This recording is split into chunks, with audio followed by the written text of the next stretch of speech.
families aren't just struggling to get kids to cut down on screen time, as you well know, Anne-Marie. Recent research shows the majority of both teenagers and parents check their mobile devices at least every hour. Nearly 50% of parents and more than 70% of teens feel the need to respond to texts and other notifications immediately. Now, former employees of some Silicon Valley's most prominent companies are coming together to warn about the risks of tech addiction. The Truth About Tech initiative aims to raise awareness about the downside of constant connectivity by engaging tech companies, health officials, lawmakers, and consumers. James Steyer is the founder of Common Sense Media, and Tristan Harris is a former design ethicist at Google and co-founder of the Center for Humane Technology. They are spearheading the Truth About Tech campaign. That's a pretty cool job title. Welcome, yeah. What is an ethicist in this arena? Well, it Design actually ethicist. started in 2013. I raised the alarm bells while I was at Google about Google having a moral responsibility in shaping 2 billion people's thoughts every day. Because every time you do this, it sends people's thoughts in different directions. They start thinking about people and different relationships than they would have thought about. And so how do you manage all of this influence when it's either fake news or addiction? We have this huge responsibility in shaping culture, and we have to talk about that. And the truth is that the business model of attention, capturing as much attention as possible, leads to this competition for who's better at addicting you. So, Jim, what do you hope to accomplish with Truth About Tech? Fundamentally change our society's attitudes toward technology, toward cell phones, and most of all, young people's use and abuse of phones. So this is a multi-year campaign. Think about it, as Tristan said, it's like the Truth campaign that we did around cigarette smoking that was incredibly effective in changing young people's attitude toward smoking. So we believe that we have a moral responsibility, to quote my friend Tristan, to change people's behavior when it comes to phones. Look, technology and cell phones are part of the daily fabric of our lives. We're not going to give them up. I know you won't. You will not be giving I up. have multiple, and when I don't have them on, it's this weird... You're worried about where they are. It's not even that. They, as you know, they've done studies where if you don't have the phone in your pocket, sometimes you feel it buzzing, and it's not even there. But that's addiction, and that's our point, that we do not want that attitude. And for the last 10 years since the iPhone was introduced, there's been this wild, wild west culture run by the tech companies, and some of whom, as Tristan can explain very clearly, have designed platforms and products to addict you. And we're saying, stop that. We don't want that. We want healthy, wise use of technology, but not 24/7 addictive, compulsive behavior. Because part of the conversation that you have whenever this comes up is like, where does personal responsibility come into play? Why can't you just put the phone down or tell your kid no more YouTube, which I say occasionally?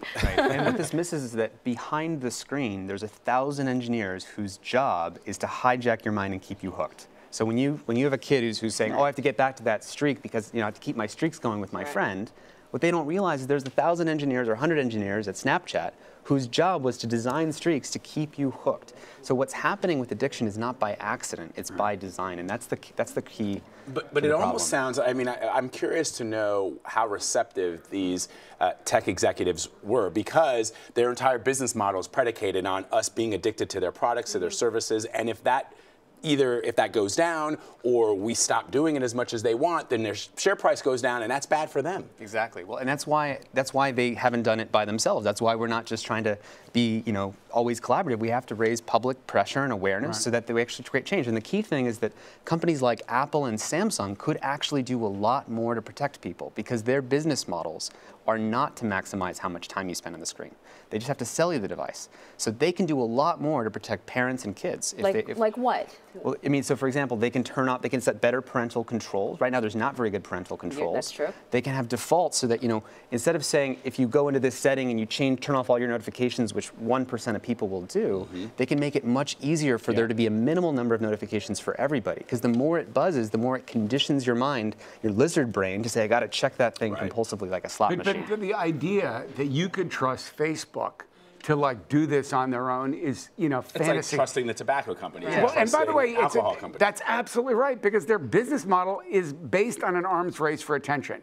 And make no mistake about it, that's what's going on here. It's by design. That's why we needed partners like Tristan and other engineers who who made the designs, who created the like button on Facebook, because that is an intentionally addictive piece of technology. And our job at Common Sense, you know, we have 75, 80 million regular users, including you. And so the point is, how do we help make it easy for you to put your phone away and to use it appropriately and wisely and in a moderate way? Because right now it's sort of out of control. And by the way, you know that. You're worried. Everyone's worried about this issue. But we feel we have to hold the tech companies accountable, both through their own behavior and, honestly, by regulating them. So, you can't just let it go on without some degree of significant public pressure, and in my point of view, regulation. In regards to Common Sense, you know, what was your concern when it came to children and their use of this technology? I have a 6-year-old. You know, confession, she's on the iPad a lot. It's sort of like our babysitter, but also it's been incorporated in her schoolwork. Her a portion of her homework every night is done on the iPad. Correct. You know, what were you thinking when you thought something needs to be done here, some sort of check and balance? What's your worst fear? So I'm the dad of 4 kids, first of all, and I run the biggest kids media group in the world. And what I was thinking was, hey, it's addicting to me. What's the impact on my 6-year-old or my 8-year-old? And the truth is, we also see all the benefits of technology if used wisely, which is the important phrase. But the real concern was multifold. One, addictive behavior is really bad. Also, there's increasing amount of research that shows the relationship of overuse of technology to mental health issues like depression, substance abuse, lack of sleep. I mean, really important issues in all of our lives, let alone our kids' lives. And also, you know, I'm a Stanford professor on the side and have been for 30 years, I have to admit. And I see my kids, they don't pay attention as much in class, they don't write as well. So I see that in my own kids, the lack of attention and distraction issues are really important. And you know, by the way, people know this though. They just don't know what to do about it. And quite honestly, the tech industry has gotten away with whatever they want to do. Government has been completely missing in action. I mean, we know how dysfunctional Washington, D.C. is in general. Right. On this issue, missing in action for over a decade. Because it's hard to know. I mean, with technology, it grows in leaps and bounds. It does. And for politicians, well, I disagree. No, politicians are owned by the tech industry. That's the truth. They've been. Let's be honest. But do they understand what the ownership entails? They do one thing. Here's what they understand. They understand they're getting large contributions from tech companies, and no, they do not understand the technology the way Tristan does. So they just go along with whatever Facebook and Instagram and Google want them to do, basically. So let's read a statement that we got from Apple to CBS News. It says, "We think deeply about how our products are used and the impact they have on users and the people around them. While Facebook said, we take our responsibility seriously, we're committed to being part of the conversation." Google and Twitter did not provide comments. It does seem interesting to me, and I don't have kids. I always preface this, I don't have kids, and I wonder, just in the same way that when I was growing up, my parents tried to limit television because they thought it was bad, isn't it possible to say to young children in this world that we live in, which is highly connected, you're not going to have an iPhone or an iPad until you're probably in late middle school? Does that make sense? It sure does, and I'm a parent of 4 kids, and I have a 13-year-old, and he's begging for his phone, right? And that line you get from your children, trust me, I mean, you'll get this one, is, "You're the only parent who doesn't let me have a phone."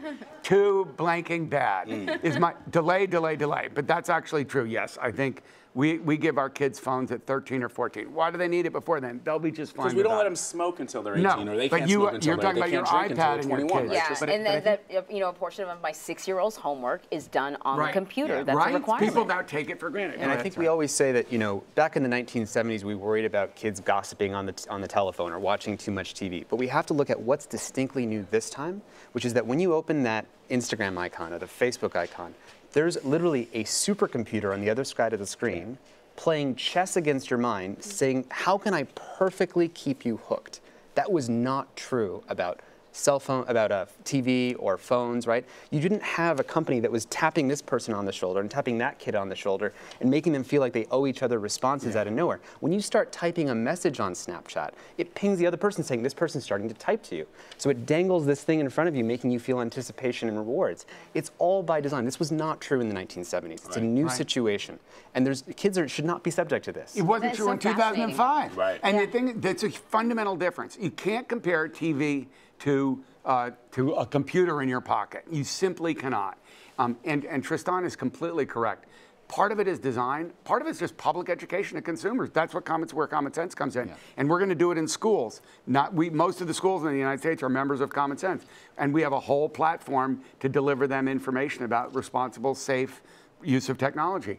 This is going to be a multi-year effort. Vlad, you will have to change your behavior, baby. And so like your it too kid old. will. I might be too old. Way too far gone. But It is too we all late will for me, win. son. We all win. The last point I'd make to you too is Apple and Tristan was saying this earlier, and Facebook are not similarly situated. Yeah. Apple's a device hardware company, right?